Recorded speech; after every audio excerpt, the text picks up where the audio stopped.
Mums face quite a challenge when trying to navigate their new life after giving birth. In this week's episode of First Time Mums Chat, I'm exploring the challenge of financial stress, which is something many of the mums I speak with face. I'm talking with financial coach Candice Bakx-Friesen, who is a mother of 4 active kids. You'll hear Candice talk about what steps you can take towards being even a little bit less stressed in your home as you commence your parenting journey. Whether this is your first time becoming a parent or the 6th, you'll want to hear Candice's pearls of wisdom. I'm Helen Thompson and welcome to First Time Mums Chat. I'm a childcare educator and baby massage instructor. I know that being a parent for the first time is challenging and changes your life in every way imaginable. To help ease your transition into parenthood, I aim to offer supportive, holistic approaches and insights for mums of babies aged mainly from 4 weeks to 10 months old. My goal is to assist you to become the most confident parent you can and smooth out the bumps along the way. This podcast is brought to you by My Baby Massage.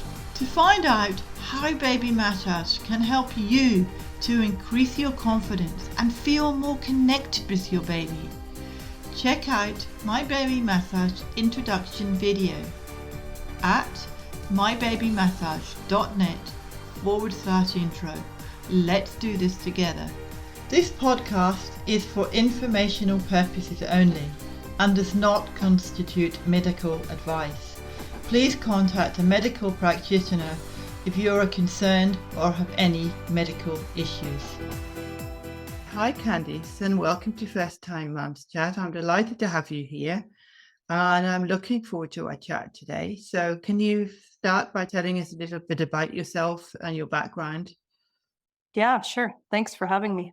So my name's Candice Bakx-Friesen, and I am a mom of 4. I live in Canada, and I have been self-employed pretty much throughout having kids. So I was employed during my first maternity leave. I got 1 maternity leave, and then after that, I've been self-employed for over 16 years. So definitely have gone through lots of different challenges with work and having kids and what that all looks like, especially when you're self-employed. It's a bit of a juggle. Yeah, I can imagine that. And I know you're a financial coach, so you help mums a lot with that juggle. Yeah, so I started as a real estate agent, and I've been doing that for about 16 years. And then more recently, about 5 or 6 years ago, I became a money coach, and it's just been super rewarding to be able to help people wherever they're at. It could be somebody who's single, it could be a couple, it could be somebody who's self-employed. Yeah, all of those life changes throughout our lives, there's those financial stresses as we go. So could be a couple who's planning to have kids and starting to think, okay, what's this going to look like? Or a mom who's been employed but now doesn't want to go back to work. They're at home and can't picture leaving their young one. And so again, there's these pulls throughout life, I think, especially as moms, where we're kind of pulled in lots of different directions, and definitely employment and self-employment can be a tough one. Yeah, definitely. So what do you offer mums to relieve their financial stress? Well, I think one of the first things that you really need to do is just kind of assess where you're at. And I think people can be surprised both ways. Like, oh, I'm doing better than I thought, or, oh, I didn't realize I was spending as much money as I am. And so if you are watching the podcast thinking of starting to have a family, then I think one of the first places to start on the financial side of it is just to create that budget and then look at different scenarios. In Canada, of course, we have a very good maternity leave. Some parts of the world are not as fortunate, depending where you're listening from.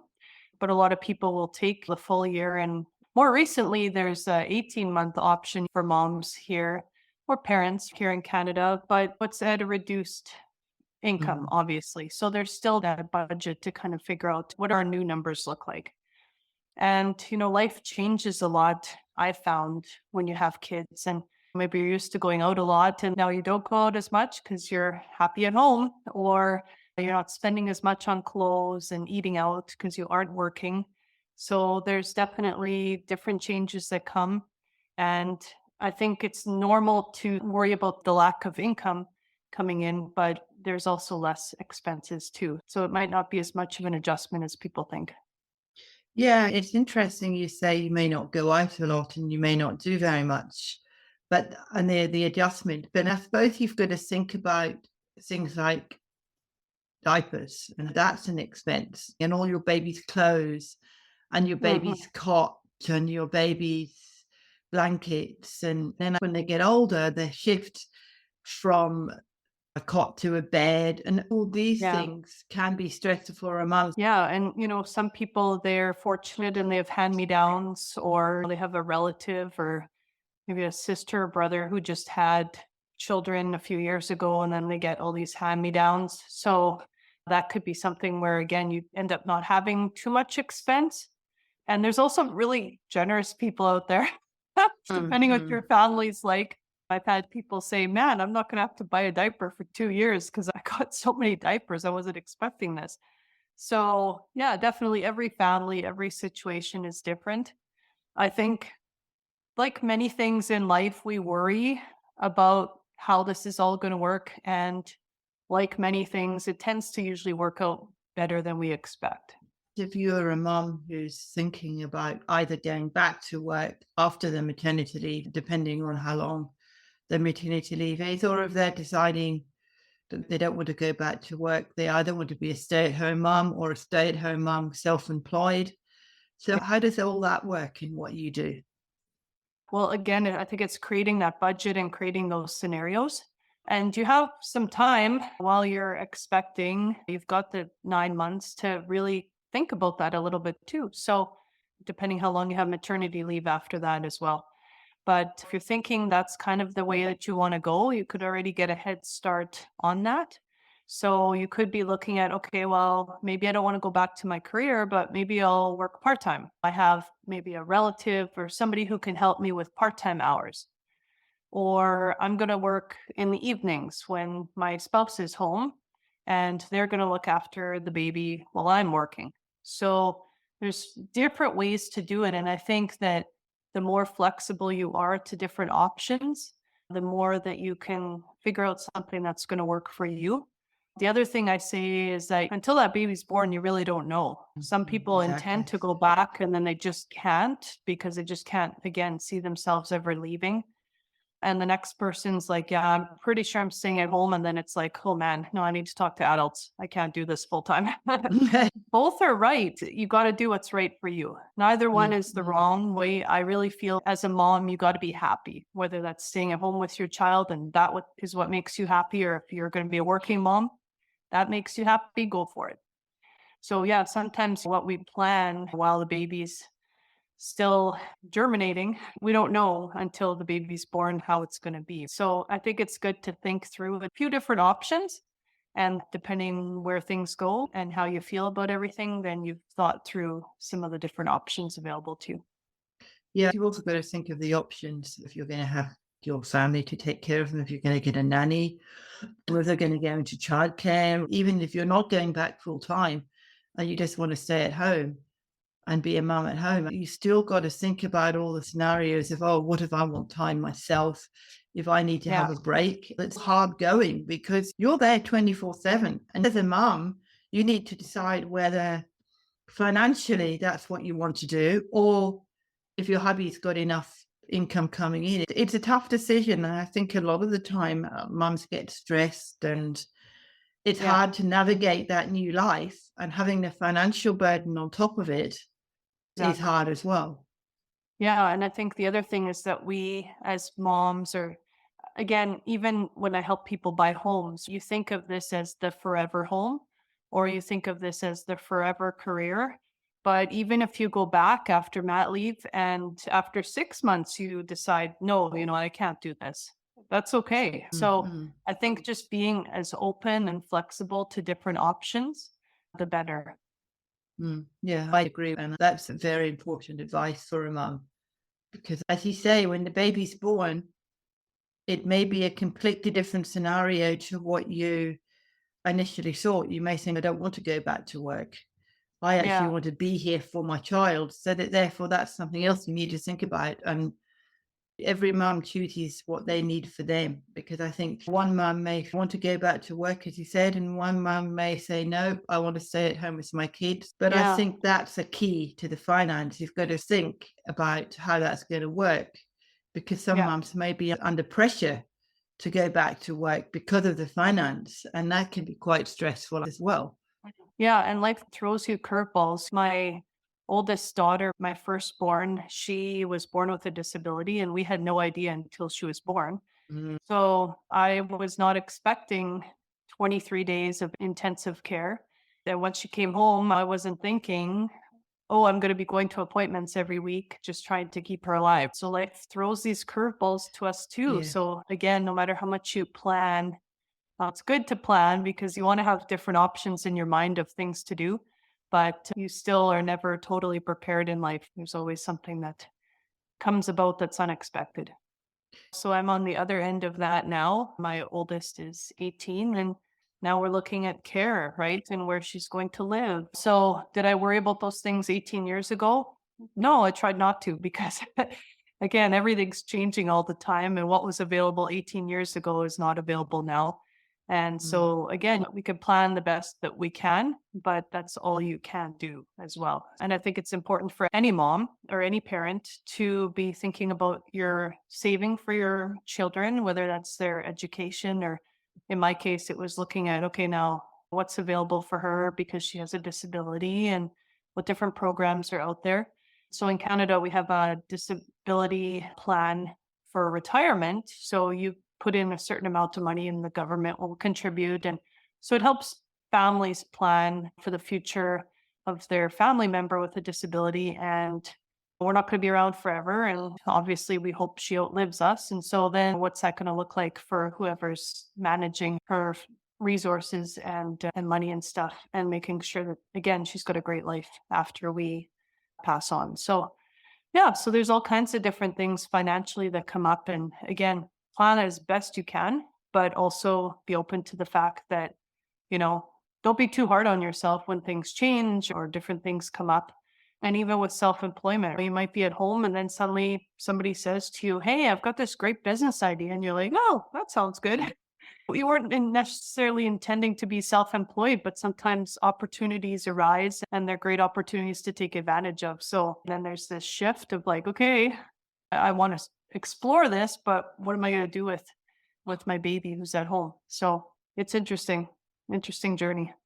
Yeah, I actually saw this lovely video the other day. I think it was on Instagram with this mum who was working from home, and she had her baby lying on his back, and she'd attached balloons to the baby to his legs, and he was having a ball while she was working. Yeah, And I thought that was such an interesting thing to do, because that's supporting your baby at home while you're working, yeah, and your baby's quite happy sort of lying next to you yeah, doing what he does, whether he's having fun or whether he's falling asleep or whatever. I just thought it was such a nice thing to see the baby yeah, sort of kicking the balloons while she was working, just yeah, lying there peacefully. And he was having fun looking up at all the different colors. And it was a yeah. great Yeah. image. And there's so many ways to be creative and again, so much to really think about when you're going to start working from home. Some people who are listening again have experienced that transition from working in an office to home, but in a different way due to COVID. So then Yeah. people are like, oh, whoa, okay, now I need a dedicated area. Yeah, I need maybe an office, whereas I've never needed one before, but I've got kids who are loud in the background or animals to deal with now suddenly who are barking and I'm on calls. And so there's always these things to think about, but I think that that's maybe opened up more people's eyes to what entrepreneurs working from home really have to deal with. So I think one of the things, like you mentioned, when the child's a baby, it's a little bit easier, but once they become a rangy toddler, Yes, it's not so it's a easy, little is it? harder. Ye- Yeah. Yes. So one of the things that I would recommend people consider is actually still having childcare. And I know that the whole point of working from home is that you don't have to have that help. But even if you have, again, a family member, a friend who's willing to take your child for a couple hours a week, when you have that dedicated time, you get so much more done. So I think that's another thing to really consider when you're doing work from home is not only like how long everything's taking when you're manufacturing or making sales calls or whatever that is, but if you have somebody with you who really needs you all the time, like a toddler, maybe you're making one call every hour versus if you got help for 2 hours and you could just quickly make a whole bunch of calls. So it's something to think about with efficiency as well. And if you have somebody in your life who's kind of in the same boat, two mom entrepreneurs, if you can help each other out, then again, there's not the cost, but you both are able to work on your businesses more efficiently. So just a few ideas to help moms who are looking at self-employment. I like that because I think working with another mum, because that's what you can also do with nannying as well. You have two mums, two families working together so that the nanny actually looks after both families' children. So therefore, Yeah. it halves the cost. The nanny still gets whatever it is an hour, so that it's more financially viable for both families to work from home because the nanny can either work from one person's home one day or the other person's home the next day and take the kids out and do stuff. I think these days a lot of parents, I don't know if it's the same in Canada, but here in Australia, I think a lot of parents are relying on grandparents to take care of their kids. And yes, grandparents are great. And I think grandparents are wonderful for being around their kids, but it's not their role, as far as I'm concerned, to look after the moms go to work. It's their role to have fun with the kids and enjoy being with the kids as a family, but not necessarily being childminders. Yeah, and I never had that in my family. So if your mom wants that role and she's been waiting to be Fair full-time enough. grandma, then great. But yeah, I think as parents, we can't be dependent on that or we shouldn't be demanding that because I think what you said is very important. Even if they're retired, if your parents are quite young, maybe they're still working. But even if they're retired, they probably have a life that they have different interests or they volunteer or they're just into different things. So to kind of assume that they're going to be a full-time grandparent while you're at work is probably not a good assumption to make. So if they take on that role, all the power to them. But yeah, I think that there's lots of different ways to do it. And for me, my parents and my in-laws, they were always kind of a backup plan. Like, okay, daycare is not open. Could you please fill in? Or, oh, I got to go show a house tonight and my husband isn't around. So could you please help? So I think they really enjoyed having the kids around, but not where it became, oh, they're here again today. Yeah. And I think that's the key. You say family members, and I think family members are all very well. And I know there's a lot of family members that love doing that role, but that's something you've got to take into consideration when you're financially planning for your kid if you want to work from home. You've got to think, well, who's going to take care of them? Is it okay if the grandparents do it? Or do they want to do it? Or do I need to put them into childcare? Or do I want to get a nanny? Yeah. And that's where you come in to give them financial advice on how to do that. Yeah. Again, really looking at the different costs and the options. And again, that can all change too, because your parents could suddenly say, I'm not interested anymore. So everything's really a moving target in life. No different than if you don't have kids. It's the same thing, right? You can only plan for the best that you can plan for, but you don't know if you're going to suddenly lose your job or you don't know if you're suddenly going to have to buy a new vehicle and you weren't planning on it this year. And so there's all these variables in life, but the more that you can plan and really think through what could happen, I think the better prepared you are. And then just thinking about what's the actual possibility, the probability of it happening. So I can plan for my husband and I both losing our jobs and having major financial issues and the house being struck by lightning, but the probability of all of that happening at once is not very likely. So we could just plan for best case scenarios, but still have an idea of, well, if this would happen, what would we do? Yeah. So if a mum came to you for financial coaching, what would that look like? So I think if the woman is in a relationship, it's best to meet with the couple because you really should be planning your finances together. Even in a couple relationship, usually one person kind of rises to the top and says, okay, I'm going to be the one that takes care of the money. Because if both people are doing it, then it becomes too many cooks in the kitchen where you're over managing things. So it tends to be that one person kind of ends up taking care of the finances, but that doesn't mean that the other person can't be involved. So it's really, really important as a couple, even if you have the other person saying, I hate talking about this stuff, just deal with it, that they're still involved in planning and dreaming about what the future looks like and things like that.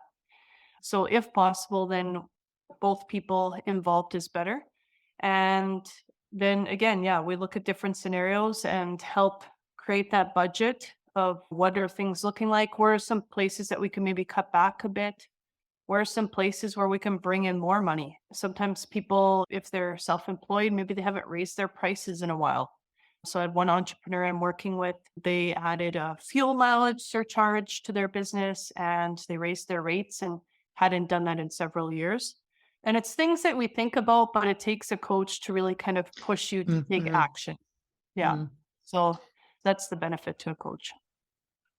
Yeah, because I think sometimes you may not think about those things you've mentioned. You may think, oh, well, people might not pay more money for my services. But a coach will probably say to you, well, look, just give it a try.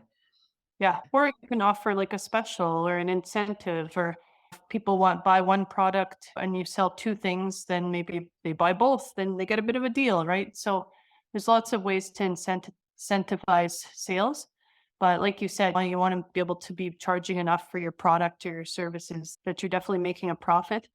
And sometimes, again, not to pick on women, but sometimes we can not be as strong in that area, charging enough for our services and really valuing our worth in the marketplace.